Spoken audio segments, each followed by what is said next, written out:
Hey everybody, welcome back to I Am Math. I hope everybody's doing well. I hope everybody's staying healthy, safe, and sound.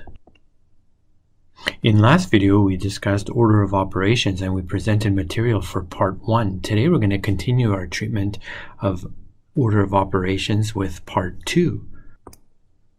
We're going to look at 3 examples, each building on the other, and they're going to be slightly more complicated than the others. If you have any questions, comments, or feedback, please leave them in the comments section. Thank you to my subscribers for subscribing, and to my future subscribers, please click like, subscribe. Let us look at our first example. Suppose I had 140 divided by 2 multiplied by 6 plus 8. The first thing we do from last time, we consider dealing with the brackets. So we have 140 divided by, now working inside the bracket, we have 2, and dealing with the parentheses, 6 plus 8 is 14. Now continuing our treatment inside the bracket, we have 140 divided by 2 multiplied by 14 is 28. Now to do this division problem, if we notice that 28 multiplied by 10 is 280. So half of that is 140. Therefore, 140 divided by 28 is 5. Let us now turn to the second example. 3 multiplied by 5 squared minus 3 squared times 5 divided by 3 times 5. Before beginning any problem, we should look at it carefully.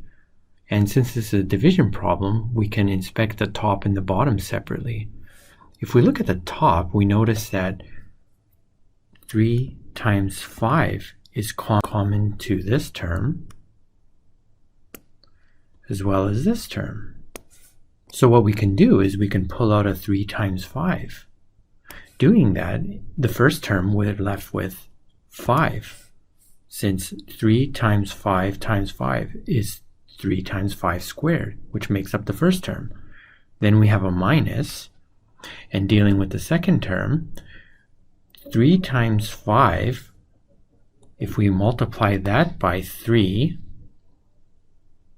we'll have 3 times 5 multiplied by 3 is 3 squared times 5, which makes up the second term.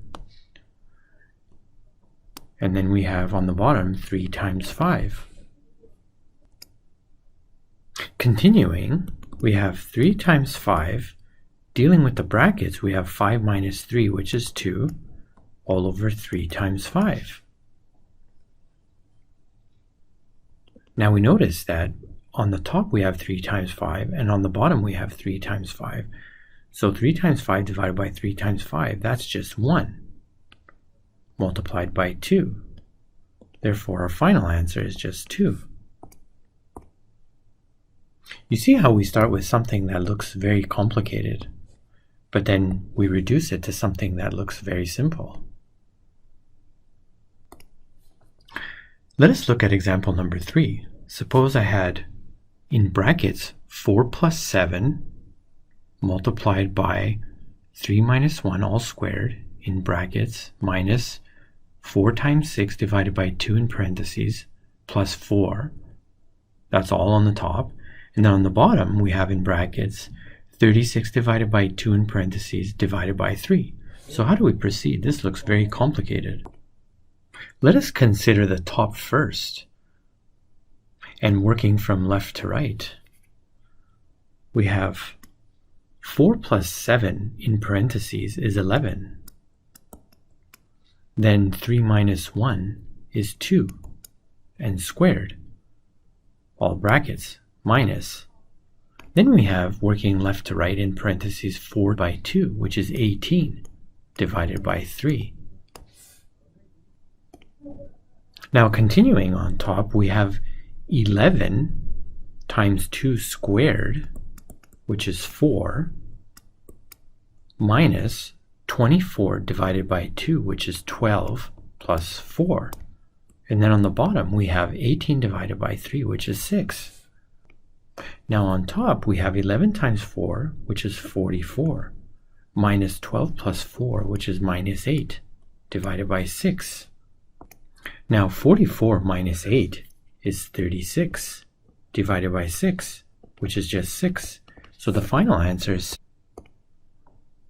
So who would have thought starting out that this long, complicated expression on the left-hand side would reduce just to a simple number like 6 on the right-hand side? That's the beauty of mathematics. That's the beauty of algebra. And that's the process of the order of operations and breaking things down simply. Remember, the highest order of precedence is first brackets and parentheses, followed by powers, then multiplication and division, and finally addition and subtraction. I hope you like this lesson. Please click like, subscribe, comment below. Look forward to seeing you in the future lessons. Remember, stay healthy out there. And have a great day. Ciao, bye.